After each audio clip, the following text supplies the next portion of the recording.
मैंने Bahujan Samaj party join की बहन जी के नेतृत्व में, आस्था व्यक्त की, तो वो कोई एक दिन का काम नहीं था। मेरा पूरा जीवन बहुजन समाज पार्टी के विरोध में निकला। मैं कभी बहुजन के अंदर नहीं रहा। हाँ, बाबा साहेब भीमराव अम्बेडकर जी की विचारधारा से हमेशा प्रभावित रहा और 2022 के अंदर मैंने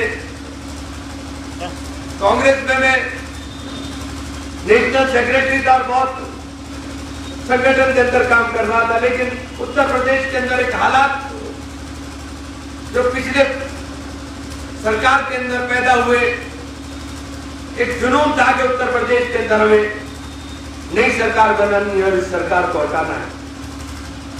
और उस जुनून के अंदर मैंने सब कुर्बान कर दिया, अपने ओहदा भी कुर्बान किया और अपनी इज्जत भी कुर्बान की, माल भी कुर्बान किया। जितनी बेइज्जती और जिल्लत का सामना मैंने सियासी जिंदगी के अंदर 2022 में क्या कभी किया नहीं। और सब छोड़ करके बिना शर्त हमने कहा, भैया ये जवानी आप ही के नाम, क्योंकि सारा मुसलमान प्रदेश का चिल्ला रहा था कि ये जवानी अखिलेश भैया के नाम। हमने भी कहा आपके नाम कर दिया हमने अपना सब कुछ, क्योंकि लग रहा था कि जब बलिया से यात्रा शुरू हुई और बलिया से उनकी यात्रा चली तो लाखों लोग सड़क के ऊपर थे और एक तूफान महसूस हो रहा था प्रदेश के अंदर कि उत्तर प्रदेश के अंदर बदलाव की क्रांति और बदलाव आने जा रहा है। मेरे बहुत सारे लोगों ने मुझसे कहा कि साहब ये लगता है कि ये हवा का बुलबुला है जो फूला हुआ दिखाई दे रहा है। अरे मैंने कहा भाई ऐसा हवा का बुलबुला दिखाई नहीं दे रहा है। जब सड़कों पर लोग आ रहे तो यकीन जानिए कुछ ना कुछ बात तो है। हमने सब छोड़ दिया और हम चले गए। दो मेरे साथ एमएलए थे, मेरे दोनों एमएलए को टिकट नहीं दिया, हमें टिकट नहीं दिया, जो टिकट बांटता था उसका भी टिकट काट दिया। हमने कहा फिर भी हम चुनाव लड़ाएंगे और हमने ईमानदारी के साथ चुनाव लड़ाए और 2 सीट वही जीते जहां मेरे दोनों एमएलए थे। मेरा भाई चुनाव लड़ रहा था बहुजन समाज पार्टी से, मैंने उसके खिलाफ भी प्रचार किया, मैं उसके खिलाफ भी किया, क्योंकि एक जुनून था। लेकिन जब नतीजे आए तो नतीजे ऐसे सामने आए कि वो हमें जो जुनून था, वो जो कुछ लोगों ने मुझसे कहा था कि हवा का बुलबुला है, वो हवा का बुलबुला साबित हुआ।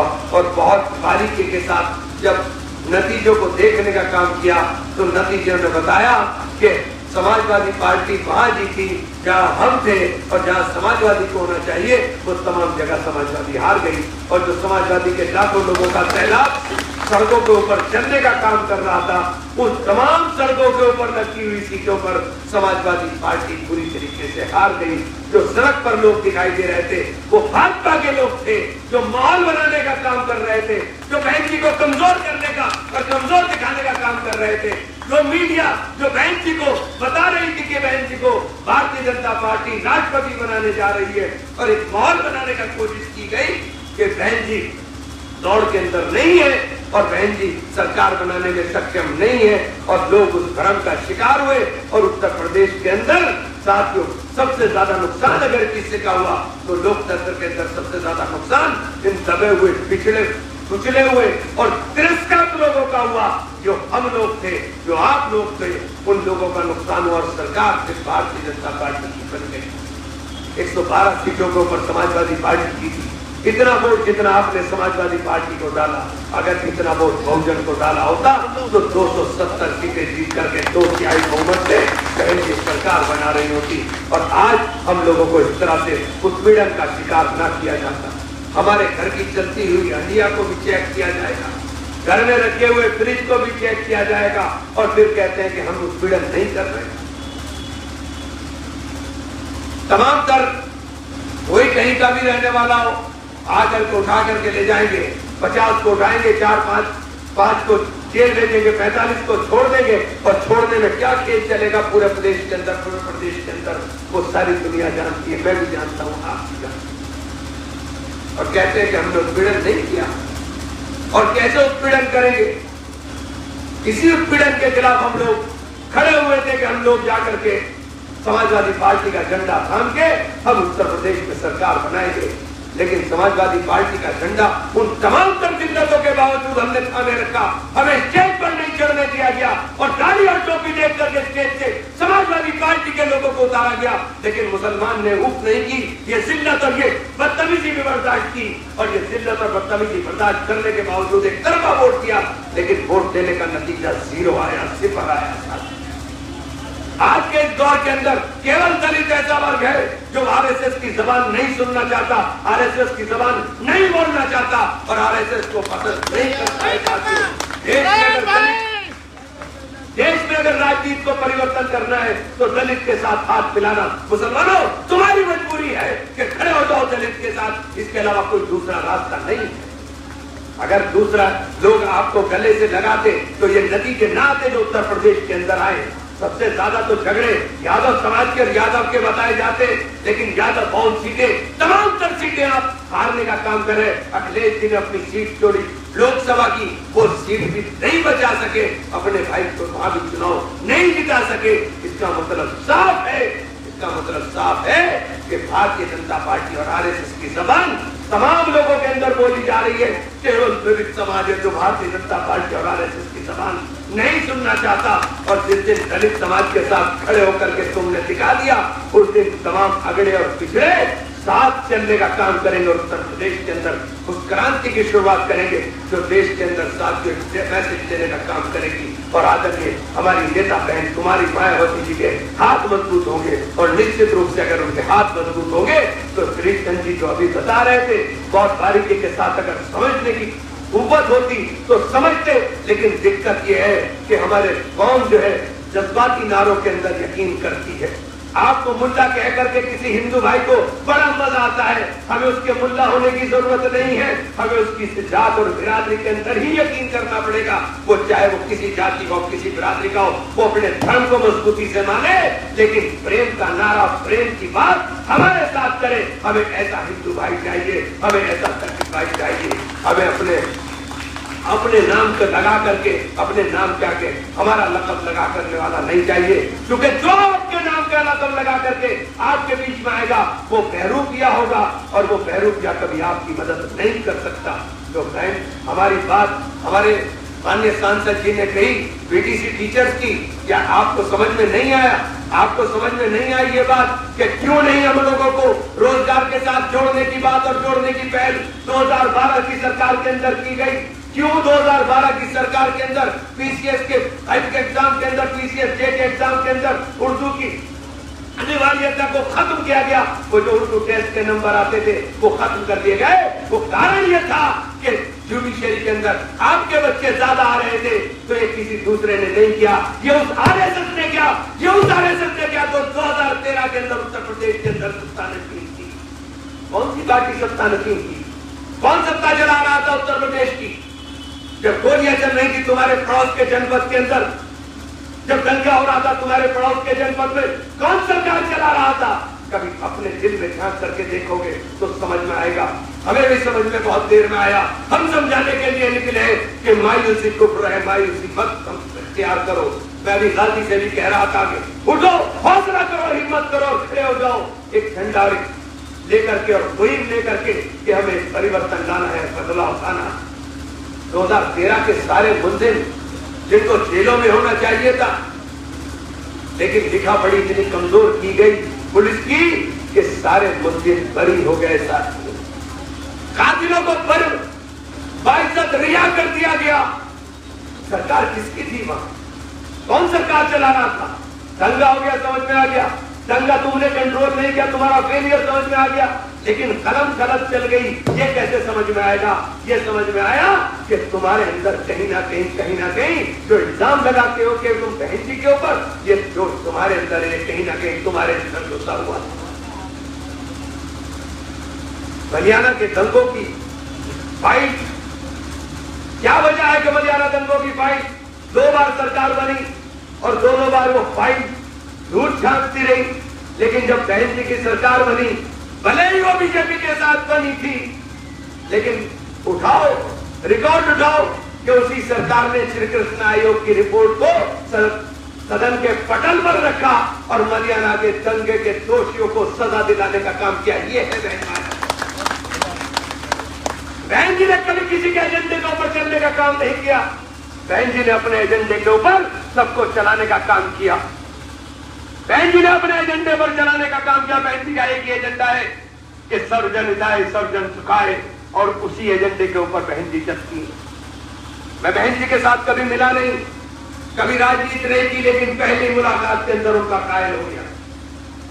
पहली मुलाकात के अंदर उनका कायल हो गया। लोगों ने तमाशा बनाया हुआ है बहुजन समाज पार्टी के नाम पर, अफवाहें फैलाते हैं।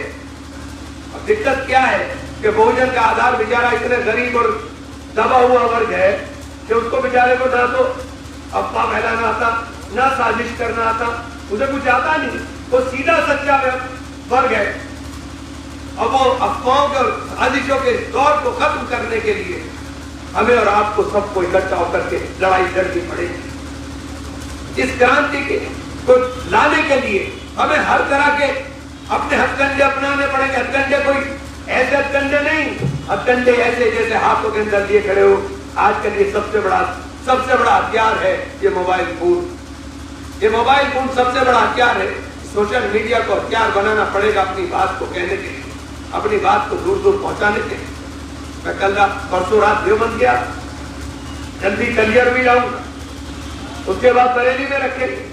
मैं एक ही सवाल पूछना चाहता हूं कि जब मुझसे बहन जी ने सवाल किया कि मुझे जवाब दो कि मेरी सरकार के अंदर मुसलमान का क्या नुकसान हुआ, तो मैं बहुत सोच कर ये जवाब नहीं दे सका कि ये जवाब दे दूं कि नुकसान क्या हुआ। मेरे पास कोई जवाब नहीं था।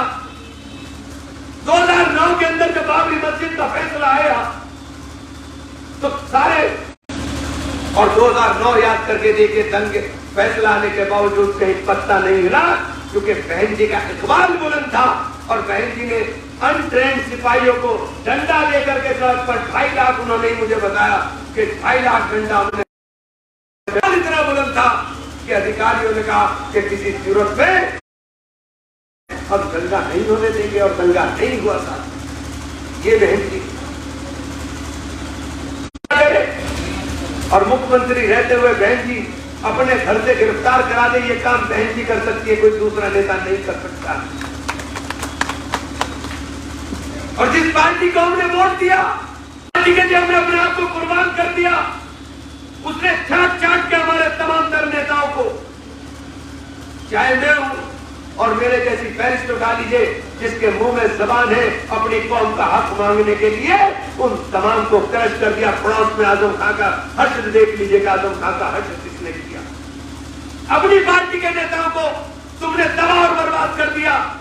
इधर बराबर के जनपद में नाहिद को देख लीजिए, नाहिद को देखने के लिए, आजम को देखने के लिए जेल में जाने को वक्त नहीं, लेकिन रमाकांत यादव को जेल होती है तो दूसरे दिन गाड़ी उठा करके अखिलेश बाबू आजमगढ़ की जेल में पहुंच जाते हैं। वोट हमारा लोगे, हमारे वोट के ऊपर सियासत करोगे और हमारे ही लोगों को तुम क्रश करोगे। ये बात लोगों को समझाने के लिए तमाम लोगों को खड़ा होना पड़ेगा, तमाम लोगों को जागना होगा। देखिए गाजी बहुत अच्छी बात कहता है और मुझे भी समझ में आती है, मैंने कहा ये बात सही। एक नया प्रचलन समाजवादी ने हमें दिया, सरकार आ गई समाजवादी की तो बस टोपी लगाई और मोटरसाइकिल या साइकिल दंदराई और थाने पर पहुंच गए। बाप का पसीना नहीं सूख रहा नीचे से, और बेटे ने 10 रुपया खर्च करे और बोर्ड बनाया और लिख दिया युवा सपा नेता। औकात क्या है तुम्हारी? ये बोर्ड 10 रुपए के ऊपर लगाने की औकात, या सिर्फ थाने की दलाली करने की औकात? अरे IAS IPS PCS अफसर बनने वाली कौम तुम कहां दलालियों के अंदर लगकर खड़े हो गए। तरफ ले जाने की बात करना चाहती है बहन जी, शिक्षा की तरफ ले जाना चाहती है, रोजगार से जोड़ना चाहती है, और ये तुम्हें दलाली से जोड़ करके रखना चाहता है। ये बुनियादी फर्क है, इस बुनियादी फर्क को जानना पड़ेगा।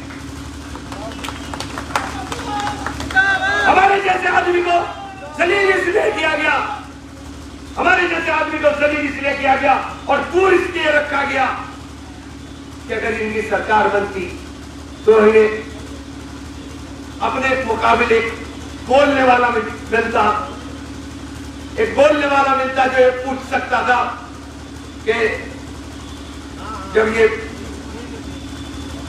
टीसीएस के एग्जाम क्वालिफाई हुए तो इसके अंदर 87 लोगों में से 56 यादव आ गए, ये मुसलमान कहां चले गए? ये सवाल पूछने की जरूरत और किसी में नहीं है। ऐसे नेता चाहिए इनको जो इनकी गुलामी करने का काम करे, जो इनसे आंख में आंख डाल करके सवाल न कर ले कि हमारे बच्चों में पुलिस की भर्ती में कितने तुमने हमारे भर्ती करने का काम। तो नवादक में दिखाई देती है कि इनको नींद की गोली दे दो, ये कौन सोती रहे।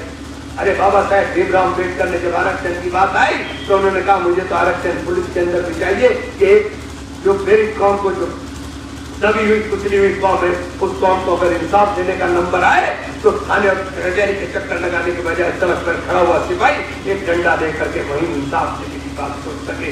हमारे बच्चों को तुम्हें ध्यान लगाते हुए डर लगता है। आंकड़े उठाइए, आंकड़े उठा करके देखेंगे तो आंख खुल जाएगी। ऐसा कौन सा मैकेनिज्म था कि जिनके आगे यादव था वो सारे अकलमंद हो गए और जिनके आगे हमारे लोगों के दिखने वाले नाम थे वो सारे बेवकूफ हो गए? ये कौन सा मैकेनिज्म था? इस सवाल को उठाने की वजह से मुझे रगड़ा गया, मुझे बेइज्जत किया गया, लेकिन मैंने तमाम चीजें बर्दाश्त की। लेकिन जब ये समझ में आ गया कि ये हवा का बुलबुला भारतीय जनता पार्टी का और इनका मिलकर के बनाया हुआ था, वो नूरा कुश्ती सुनी है आपने? ये नूरा कुश्ती चल रही थी, नेताजी की डेथ हुई। क्या हुआ? नेताजी की डेथ हुई, पूरा देश ने देखा, पूरे देश ने देखा। माननीय काशीराम जी जो इतने बड़े समाज के अंदर समाज सुधारक थे और जब उनका देहांत हुआ तो क्या तमाशा किया गया, ये भी सारे देश ने देखने का काम किया, लेकिन हमने समझने का काम नहीं किया। ये हमारी गलतफहमी है। ये समझना पड़ेगा आपको भी कि ऐसे महापुरुष का अपमान करने का प्रयास किया गया। आज सवाल करते हो आप बहन जी से, बहन जी से सवाल करने का आपको हक नहीं है। आपको हक नहीं है आप बहन जी से सवाल कर सके। आपकी सरकार रहते हुए जो कुछ काम नामा आपने अंजाम दिया था वो कोई भूला नहीं है समाज, तो सब कारनामा आपका याद है। इसलिए मैं आप लोगों से कहने के लिए आया हूं कि उठिए, जिस दिन समझ में आ जाए उसी दिन सवेरा समझ लीजिए। हमारी समझ में भी देर से आया लेकिन आ गया। आइए चलिए एक नई मुहिम का आगाज करते हैं, एक परिवर्तन की शुरुआत करते हैं। ऐसे परिवर्तन की शुरुआत जिस परिवर्तन के अंदर हिस्सेदारी और भागीदारी बहन जी ने खुद सबको बारे में नारा देकर के तय करने का काम करती है, जो अपनी कलम से हमेशा आपकी हित की बात करने की बात सोचती हूँ। आइए उस परिवर्तन की तरफ हम लोग बढ़ने का काम करें और ये यकीन जानिए कि अगर हम लोगों ने इस बार 40 MP उत्तर प्रदेश में जिता लिए तो ये तय समझिए कि बहन जी हमारी देश की प्रधानमंत्री बनेगी। 40 MP जिता दीजिए, देश की प्रधानमंत्री होंगी और 2027 में तो इंशाअल्लाह मुझे कोई डाउट, कोई जरा भी संदेह नहीं है कि 2027 में हमारी सरकार नहीं बनेगी। जिस दिन मुसलमान और दलित चल पड़ेगा आप उसी दिन समझ लीजिएगा कि सहारनपुर गए थे, दादी बता रहे थे अभी मुझे कान में, पहले सहारनपुर में ऐसा माहौल हो रहा है जैसे सरकार हमारी आ गई। हाँ, सारा शहर नीला है, भाजपा वालों की बत्ती भाग गई। दिवाली की होर्डिंग भूल गए, पूरा शहर नीला है। भाजपा वालों के होर्डिंग फटे रहते थे, इस बार होर्डिंग नहीं लगा पाए क्योंकि उनकी समझ में नहीं आ रहा है कि वो करे क्या, क्योंकि समीकरण ऐसे। बहन जी ने मुझे 96 सीटें दी, इन 96 सीटों के ऊपर जो सबसे कम सीट का एवरेज है वो 40% दलित और मुस्लिम है, सबसे कम, और वो भी 8-9 वरना, और सबसे ज्यादा 85%, यानी दलित और मुस्लिम इतना है कि अगर ये खड़ा हो गया तो उत्तर प्रदेश के अंदर बदलाव की शुरुआत कर देगा और देश के अंदर बदलाव की शुरुआत कर देगा। एक तरफा चुनाव जीतेंगे, 8 सीटें जीतेगी बहुजन समाज पार्टी 2007 में। कोई चमत्कार थोड़े ना हो गया, 8 सीटें जीत गए थे आप, पूरा जिला साफ था। अब कौन सी दिक्कत आ रही कि हम लोग नहीं कर सकते?